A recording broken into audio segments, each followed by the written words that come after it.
हाँ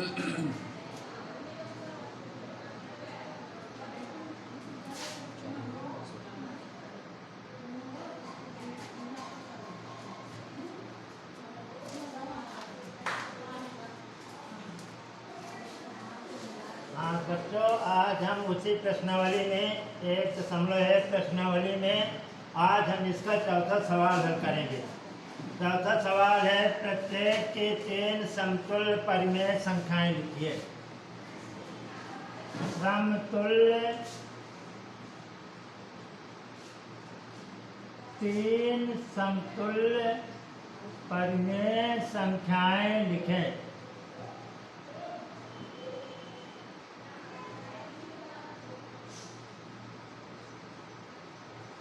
परिमेय संख्याएं लिखने के लिए, ये परिमेय संख्याएं लिखने का जो कोर्स है ये कक्षा 3 से शुरू हो जाता है, लेकिन बच्चे इसको समझ नहीं पाते और इसको बहुत कठिन समझते हैं कि समतुल्य भिन्नें कैसे लिखी जाती हैं।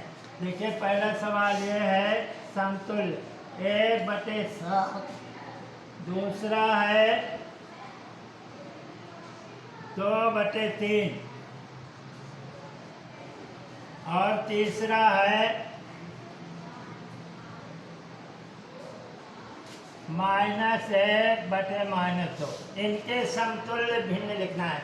समतुल्य परिमेय संख्याएं या समतुल्य भिन्न संख्याएं। समतुल्य का मतलब होता है इनके बराबर। हमें 1/7 के बराबर भिन्न लिखनी है, 3 भिन्न लिखनी है एक साथ बराबर। 1/7 परिमेय संख्या 1/7 के बराबर हमें 3 परिमेय संख्याएं लिखनी है। तो इसको लिखने के लिए हम क्या करते हैं, 1/7, इसमें अंश और हर में 1 का गुणा तो हो चुका है, 1 × 1 और 1 × 7, तो 1/7 हो गया। अब इसको और आगे लिखने के लिए जितनी परिमेय संख्याएं लिखनी हैं उसमें हम क्रमशः प्राकृतिक संख्याएं 2, 3, 4, 5, 6 का गुणा कर देते हैं और वो जो है समतुल्य परिमेय संख्याएं बन जाती हैं। जैसे पहला सवाल 1/7 समतुल्य परिमेय संख्याएं। तो 1/7 हमने ले लिया, 1/7 × 2 × 2, 2 × 1 = 2 और 2 × 7 = 14। ये आपकी दूसरी परिमेय संख्या बन गई। इसी प्रकार 1/7 × 3 × 3, 3 × 1 = 3 और 3 × 7 = 21। ये आपकी तीसरी परिमेय संख्या बन गई। इसी प्रकार 1/7 × 4 × 4, 4 × 1 = 4, 4 × 7 = 28। ये आपकी 3 परिमेय संख्याएं बन गई। अगर आप इनको मानक रूप में या सरल रूप में लिखेंगे तो आपको फिर यही संख्या प्राप्त हो जाएगी। 2 × 1 = 1, 2 × 7 = 14, 1/7। 3 × 1 = 1, 3 × 7 = 21, 1/7। 4 × 1 = 1, 4 × 7 = 28। वही संख्या आपको प्राप्त हो गई। तो ये समतुल्य परिमेय संख्याएं हो गए। समतुल्य परिमेय संख्याएं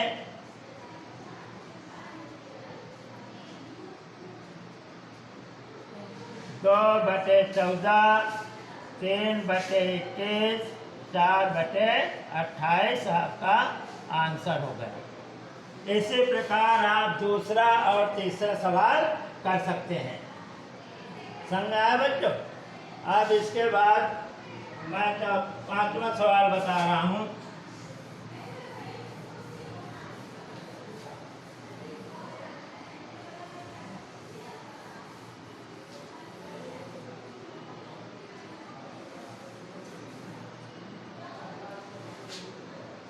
पांचवा सवाल है, आपको मानक रूप में लिखें।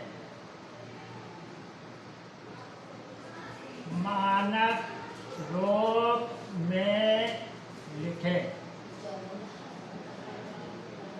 पहला सवाल है 64/80, दूसरा है 72,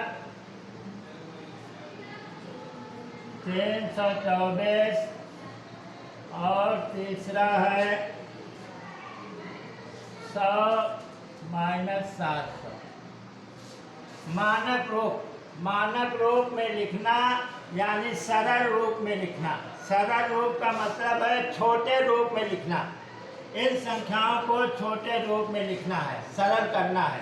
तो मानक रूप में लिखने के लिए हम क्या करते हैं, इन संख्याओं के अंश और हर को दोनों को हम किसी ऐसी संख्या से भाग देते हैं जो दोनों संख्याएं उस संख्या के पहाड़े में आती हों।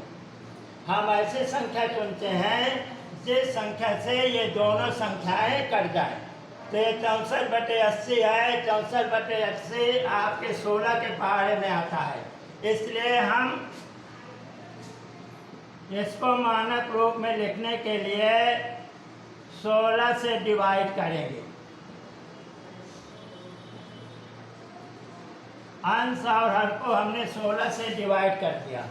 16 का पहाड़ा पढ़ेंगे 64 में, 16 चौको 64 4, और 16 का पहाड़ा पढ़ेंगे 80 में, 16 पंचे 80, 4/5।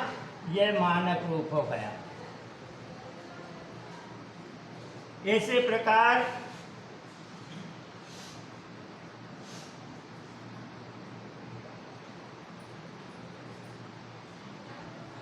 बहत्तर 324 को मानक रूप में लिखने के लिए इसको हम दोनों अंश और हर के लिए ऐसी संख्या जोड़ेंगे कि जो दोनों से विभाजित हो जाए।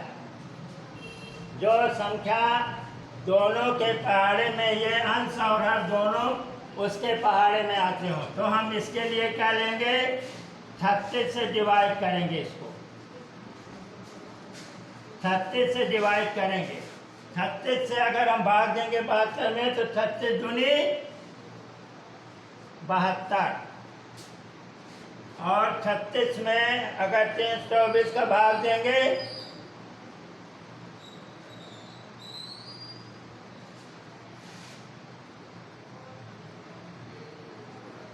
36 भागे यहाँ कर लेते हैं। 36 भागे 324,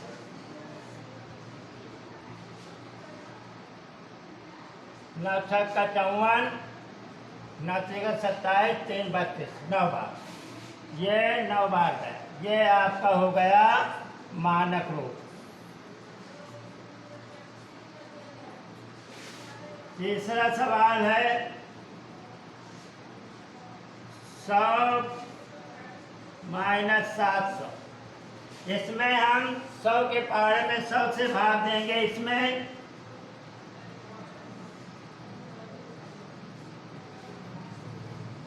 100 में 100 का भाग दिया, एक बार गया। 100 में 700 का भाग 700 में दिया तो 7 बार गया, -7। यह मानक रूप हो गया। तो मानक रूप का मतलब सरल रूप में लिखना। ये हो गया बच्चों। अब मैं आपको 6वां सवाल बता रहा हूं।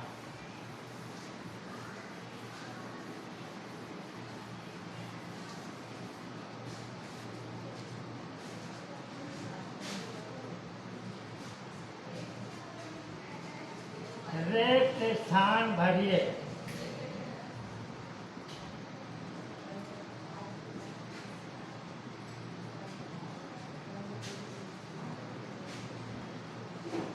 दो बटे 3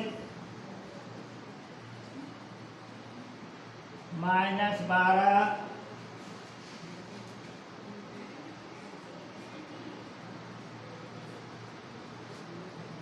ये आपको इसका यहाँ पर कौन सी संख्या आएगी, यहाँ पर कौन सी संख्या आएगी, ये आपको भरना है। तो इसको और कई तरीके हैं इसके भरने के लिए, लेकिन जो सबसे सिंपल तरीका है, सबसे साधारण तरीका है, मैं वो आपको बता रहा हूँ। इसको सबसे पहले हल करने के लिए हम इसको x मान लेते हैं और इसको x मान लेते हैं। अब यक्स मानने के बाद पहले ये दो पद ले लेते हैं। ये हो गया हमारा 2/3 बराबर यक्स बटे -12। अब इसका तेरे गुणा कर लेंगे, तेरे गुणा कर लेंगे। ये हो जाएगा यक्स गुणे 3 बराबर 2 गुणे -12। ये माइनस ये दो चिन्ह आप एक साथ नहीं लिख सकते हैं, इसलिए ये कोष्टक में लिखेंगे -12। तो यक्स इक्वल टू हो जाएगा 2 गुणे -12 बटे 3। अब 3 से काट दीजिए, 3 चौको 12, 4 दूनी 8, यक्स बराबर -8। ये आपके यक्स का मान आ गया, यक्स बराबर -8। अब इस यक्स का मान आपको पता चल गया। अब ये दोनों पद ले लीजिए, इसका मान निकालने के लिए ये दोनों पद ले लीजिए। ये हुआ यक्स बटे 12, यक्स का मान हमने ज्ञात कर लिया है 8/12 बराबर -10 बटे यक्स। से गुणा कर लीजिए, ये हो जाएगा 8 गुणे यक्स, ये हो जाएगा -10 गुणे 12। तो यक्स बराबर हो जाएगा -10 गुणे 12 बटे 8। काट दीजिए, 4 3 12, एक ही संख्या से काटेंगे। 4 दूनी 8, 2 पंचे 10, माइनस के 5, 5 3 15, यक्स बराबर -15। अब इस यक्स का मान आपने 15 प्राप्त कर लिया, 2 से यक्स का मान हो गया -15। तब अब आप लिखेंगे आंसर 2/3 8/-12 बराबर -10 बटे -15। ये आपका आंसर हो गया। इस तरह से आप दूसरा और तीसरा सवाल हल कर सकते हैं। धन्यवाद।